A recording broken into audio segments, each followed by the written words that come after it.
think about this. Gujarat Tushar, just 1 second. While I'm talking to you, I can see visuals of Union Home Minister Amit Shah, stepping out of the circuit house.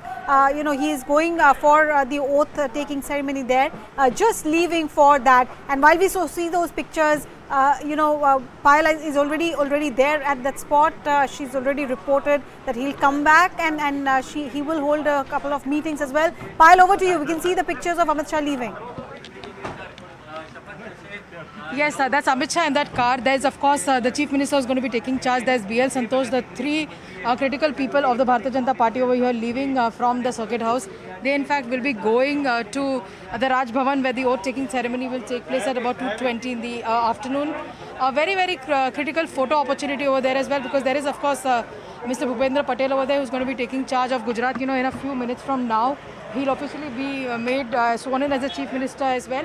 And there's BL Santosh. BL Santosh came here, Arunima, about 72 hours before this to come and communicate a decision of the centre to Vijay Rupani to tell him that he would have to step down and make way for a fresh Chief Minister. And of course, Amit Shah coming in here on behalf of the Government of India, on behalf of Prime Minister Narendra Modi to participate in the oath-taking ceremony. But there's a larger role that Amit Shah will be able to see over here in terms of what the government is going to take shape like.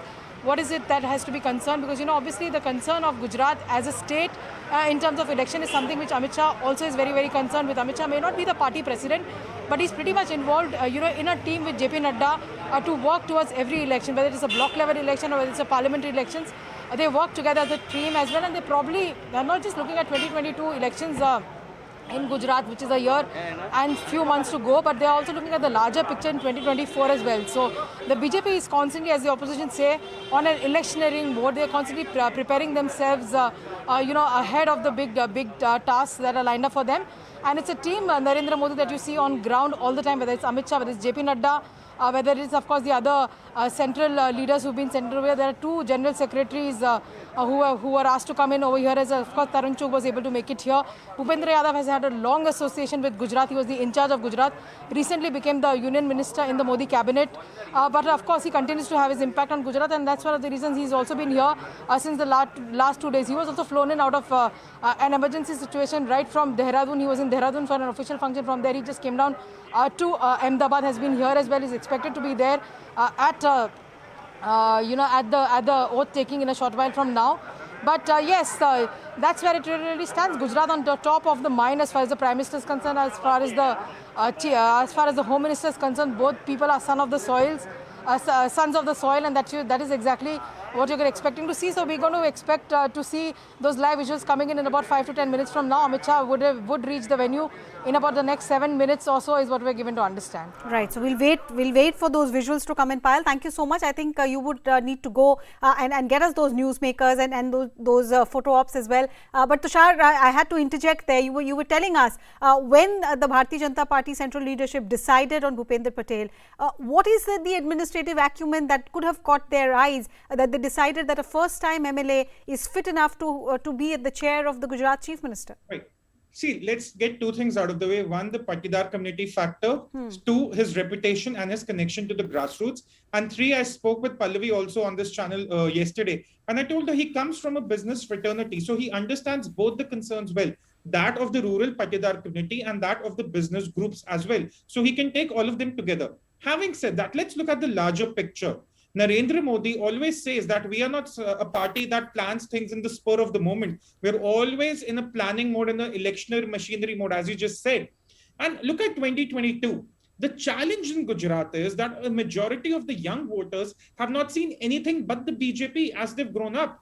Now, if you look at that aspect, how do you create a clean slate? How do you cultivate a leadership for the next 10 years? Not only just in 24, but in 27, when perhaps the things would be very, very different. We don't know how it will look then. But this is the right time now for a power transition. And if you think of it, this is something that the Congress party has always struggled with. Look at what happened in Madhya Pradesh. Look at what's going on in Rajasthan.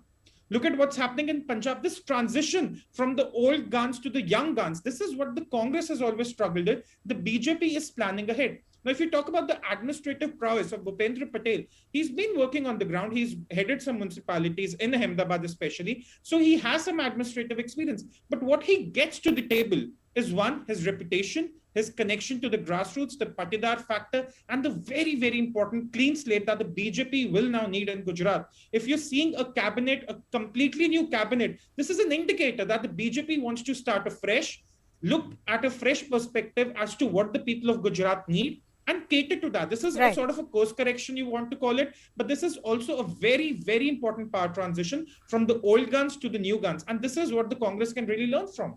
Right. Maria is also joining me. On that note, Maria, do come in. If the Bharatiya Janata Party wants to communicate through this reshuffle about a clean slate starting, and at the same time they're saying the governance in Gujarat happens under the watchful eyes of Prime Minister Narendra Modi, Union Home Minister Amit Shah, then can just changing the Chief Minister and the Cabinet convince the young voters if they're going to ask questions about COVID mismanagement? Can they be convinced just by the change of guard at the State Chief Minister level? Look, Arunima, the BJP has 14 months for them to convince the voters. So in these 14 months, they will be, of course, talking about various aspects as to what they bring on the table, what Bhupendra Patel brings on the table. Clean slate is something that I'll agree with. Is this ushering in a generation shift? I'm not too sure about it, because the new Chief Minister is also 59 years old. So certainly, I think the Patidar factor is something that I'm going to emphasize on, because that is the most influential and powerful community. The BJP is going back to that constituency. The BJP doesn't want to give any kind of elbow room, particularly to the Congress party, which has its working president in Hardik Patel, who comes from this constituency. And the BJP realizes that in 2017, the constituency did move away from them, and that is the reason why they went below 100, seats.